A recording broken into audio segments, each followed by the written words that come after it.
Spence Terence Crawford, the rematch in talks for February of 2024. One question mark remains. What's good, everybody? It's your boy, Cardinal Red Sports. Let's talk about it. Alright, y'all. So, the Errol Spence versus Terence Crawford rematch is close to being announced, but there are a few steps that they need to take before everything will be set for early next year. I just wanted to give my 2 cents on what's being said for anybody listening. I'm still a little bit put off by the fact that I believe he's a world-class trainer out of Philadelphia that really took the position that Errol Spence Jr. is washed up, that he's done. There's no way he could ever come back. He's not even good enough to spar contenders anymore. All right, y'all. So, big news, man. Big news. They are talking about the Errol Spence versus Terence Crawford rematch being set for sometime in February. Now, they said that they were trying to get it done. I read some reports that were posted a few weeks ago that came directly from Steven Espinosa, and he said that they were trying to get it done for the end of this year, but if it couldn't get done for the end of this year, they were definitely going forward with next year, early next year.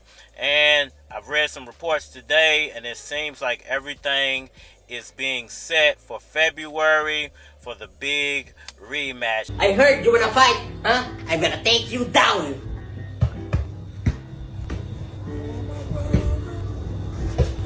Now, I know a lot of people say they're not interested in it. Terence Crawford dominated the first fight. He's going to dominate the second fight.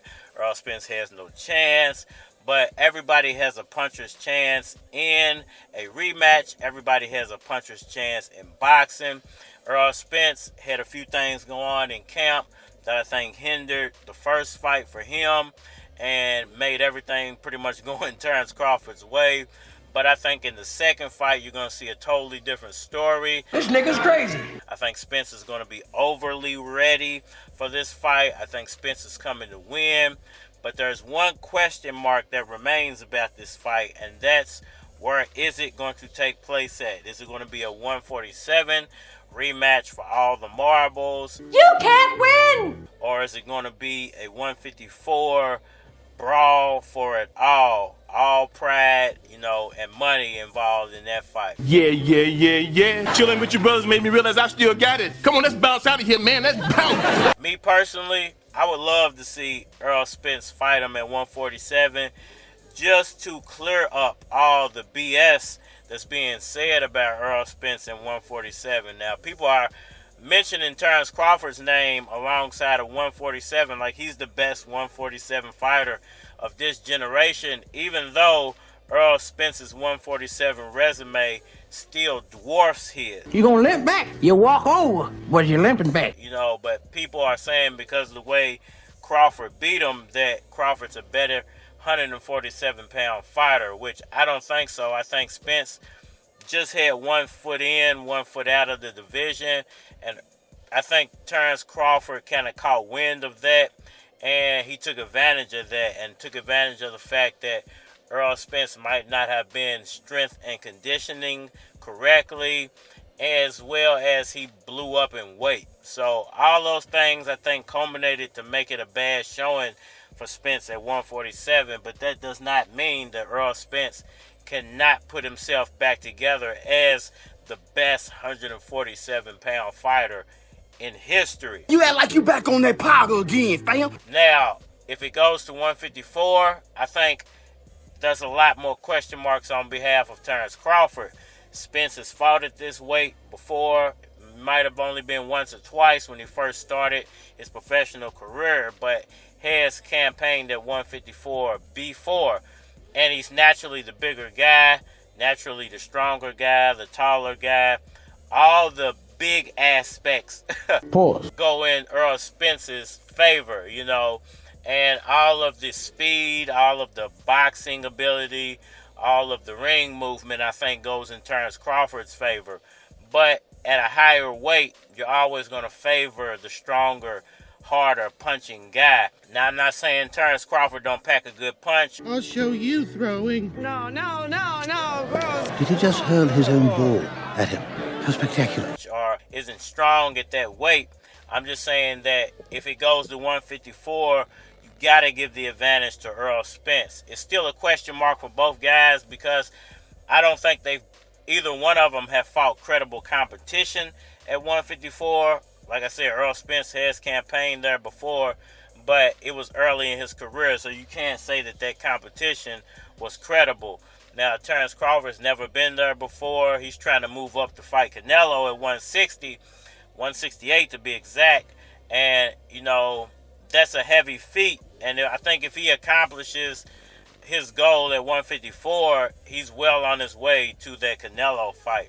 As far as Errol Spence and 154, I think the same thing goes for him. If he beats Terence Crawford at 154, more than likely you're going to see Errol Spence end up fighting Canelo at 160.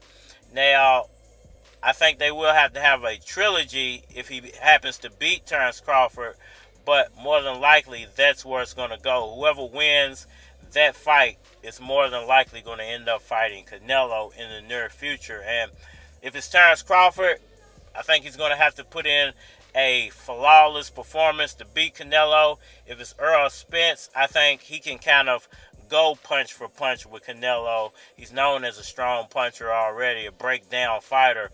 So I think it just depends on who you like and who you favor, who will win that fight. But this is great news. This means that everything that was being reported yesterday as far as them dumping the fight was complete lies, and I'm glad that they came out and cleared up all the rumors. Oh, praise be to Allah. I just believe God should be your personal entity. That's my opinion. You should have your relationship with God, because when it's your turn to go in front of God, you're going to be alone. Judgment Day, your homeboy's not going to be inside, your mother, your father, you'll be alone. You have to have your own personal relationship with God in any way you believe is possible that's better and help you reach your highest potential. Y'all let me know what y'all think about all that down in the comment section below. Hit that like button for me. Share. Subscribe. Holler at me on all social media platforms, Facebook, Instagram, YouTube, Twitter. But you're more than likely to get a response on the tube. So holler at me over there. If you want to collabo, feature a product or your channel or my channel, feel free to hit my Gmail, because it is a flock of cards at gmail.com. We are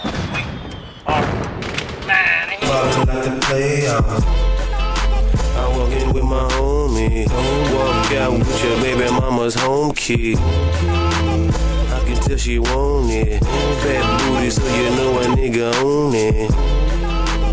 I'm such a OG. Last time I checked, my verses were for OZ. In the street, plus I got caught up with the beats, and I'm still spitting that heat. KY is in for a treat. The club looking for a freak. Hope they don't call the police. Every day's a Super Bowl. Every night's game 7. We ballin' like the playoff. We ballin' like the playoff. We ballin' like game 7.